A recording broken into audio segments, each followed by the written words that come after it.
देखिए, हमारा आरोप नहीं है, हमारी तो दिलचस्पी है। हमने देखा कि प्रवेश वर्मा 5 साल सांसद रहे, जाहिर सी बात है बिजी रहते होंगे।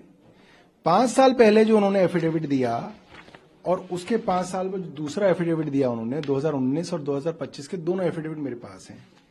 उसके हिसाब से 5 साल पहले उनकी 1 वर्ष की आय जो वो 1 वर्ष में कमाई करते थे वो थी करीब 17 लाख रुपए, और 5 साल बाद वो हर वर्ष जो पैसा कमा रहे हैं, जो पिछले वर्ष की उन्होंने अपनी आय बताई 2023-24 की, वो बताई 19 करोड़ 70 लाख रुपए। आप सोचिए, कोई आदमी साल के 19 करोड़ 70 लाख रुपए कमा रहा है और 5 साल पहले वो साल के 17 लाख रुपए कमा रहे थे।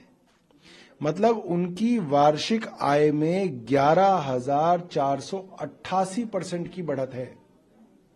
ये बढ़त तो बहुत बड़ी बढ़त है।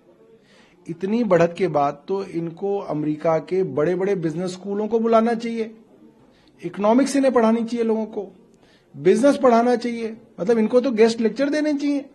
और हमारे जो देश के जो वो गरीब और जो है बेरोजगार युवा हैं उनको बताना चाहिए कि क्या तरीका है इस तरह से जो है पैसे कमाने का, हमें भी पता चल जाए। भाई हम भी जो है विधायक हैं, हम भी नहीं कमा पा रहे इतना पैसा, तो कि 17 लाख रुपए महीने से 17 लाख रुपए साल से लेकर 19 करोड़ रुपए साल जो पैसा कमा रहे हैं, तो ये जो भारतीय जनता पार्टी के तो पोस्टर बॉय हैं, भारतीय जनता पार्टी के लिए तो आदर्श नेता हैं।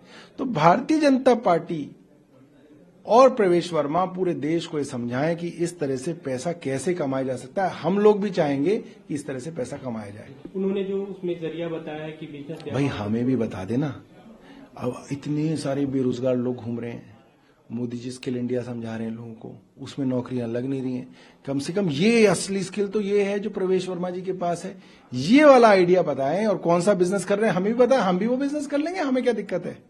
भाई थोड़ा बड़ा पैसा तो हमारे पास भी है, हम भी उसमें लगा देंगे उसमें, और हम भी वो बिजनेस करेंगे। तो लोगों को बताना चाहिए, क्योंकि ये जो आय के अंदर जो बढ़त है ये मुझे लगता है कि बहुत असामान्य है। ये कोई छोटी मोटी बात नहीं है, 11,000% की बढ़त। प्रवेश वर्मा जो आप लोगों पे सवाल खड़े कर रहे हैं अरविंद केजरीवाल की जिस सीट से उलट रहे हैं नई दिल्ली से, उनका कहना है कि अरविंद केजरीवाल जहां भी जा रहे हैं लोग उन्हें काले झंडे दिखा रहे हैं, उनसे सवाल कर रहे हैं और इसलिए वो भागे भागे फिर रहे हैं, और फिर आरोप लगा रहे हैं आम लोगों पे कि वो उन पे हमला कर रहे हैं जबकि उन्हें अपनी गाड़ी से कुचल के भाग रहे हैं। वो देखिए, जब कोई आदमी राजनीति के घटिया स्तर पे उतर जाता है तो इसी तरीके की फूहड़ हरकतें की जाती हैं, और ये इसलिए की जा रही हैं कि दिल्ली पुलिस पूरी तरीके से भारतीय जनता पार्टी और प्रवेश वर्मा को चुनाव लड़ा रही है। ये शर्म की बात है कि इलेक्शन कमीशन आज ये सब होने दे रहा है। देखिए, कोई भी आदमी, बड़े से बड़ा आदमी अगर चुनाव लड़ेगा और उसकी सभा में बदतमीजी करने के लिए लोग भेजे जाएंगे तो बदतमीजी हो जाएगी। आप एक नेता के तौर पे वोट मांगेंगे, घर घर जाएंगे, हाथ जोड़ेंगे, छोटी छोटी सभाओं के अंदर बात करेंगे। अब वहां पे आप अपने 4 लोगों को खड़ा करके बदतमीजी करवाएं तो ये तो बहुत घटियापना है। ये जो आज नई दिल्ली कॉन्स्टिट्यूंसी में हो रहा है वो हर कॉन्स्टिट्यूंसी में होना चाहिए। फिर तो भाई अगर अरविंद केजरीवाल से जनता इतनी नाराज है तो अरविंद केजरीवाल जो रोड शो करते हैं वहां क्यों नहीं हो रहा था ये? हमारे यहां जो जगह जगह विधायक जा रहे हैं वहां क्यों नहीं हो रहा था ये?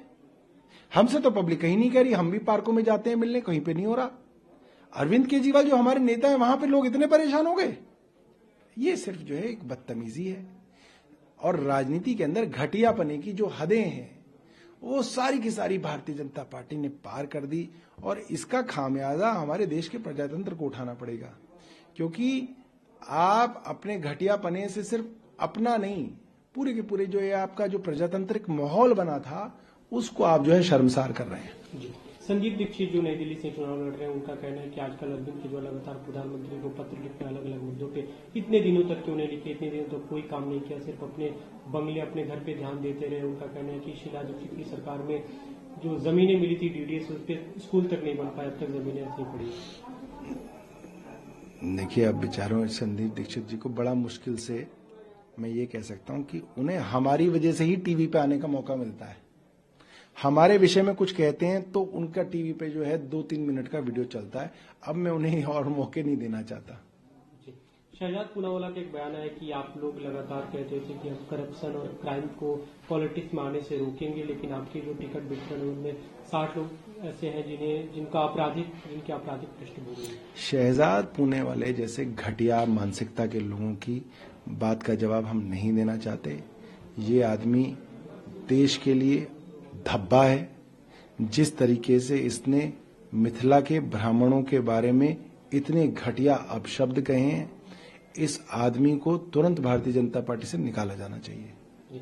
एक अंतिम सवाल, जो बांग्लादेश को लेकर, बांग्लादेशी रोहिंग्याओं को लेकर आप लोग सवाल खड़े कर रहे हो, सवाल फिर से सामने आया सैफ अली खान पे जब अटैक हुआ।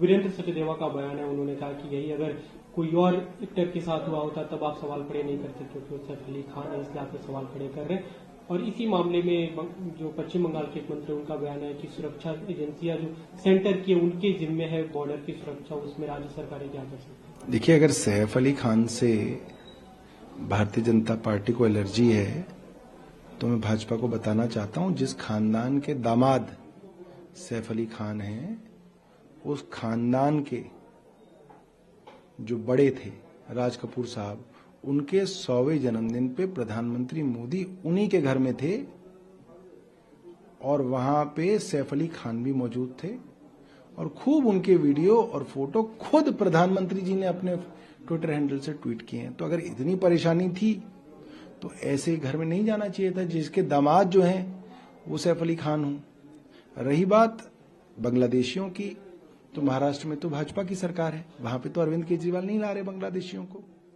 बॉर्डर पे इनकी जो है जिम्मेदारी है कि बॉर्डर क्रॉस ना हो। और पिछले 10 सालों में अगर बांग्लादेशी भारतीय जनता पार्टी के केंद्र में रहते भी घुस गए, तो जो बांग्लादेश की प्रधानमंत्री थी, जिन्होंने इतने सारे बांग्लादेशी हमारे यहां भेजे, उस प्रधानमंत्री को भारतीय जनता पार्टी की केंद्र सरकार ने क्यों शरण दे रखी है? यहां पे उनसे किस चीज की दोस्ती निभाई जा रही है? फिर तो वो आपकी सबसे बड़ी दुश्मन होनी चाहिए कि उन्होंने लाखों करोड़ों बांग्लादेशी आपके देश में भेज दिए, उनसे आप दोस्ती निभा रहे हैं।